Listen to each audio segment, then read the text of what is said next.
STY registry লিখবেন।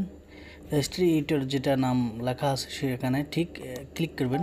Click করার পর আপনারা দেখুন এখানে ইয়েস করুন। ইয়েস করার পর আপনারা এই 4টা অপশন দেখতে পাবেন। তো এখান থেকে যেটা হচ্ছে HKE লোকাল মেশিন যেটা আছে সেটাতে আসবেন, ঠিক আছে।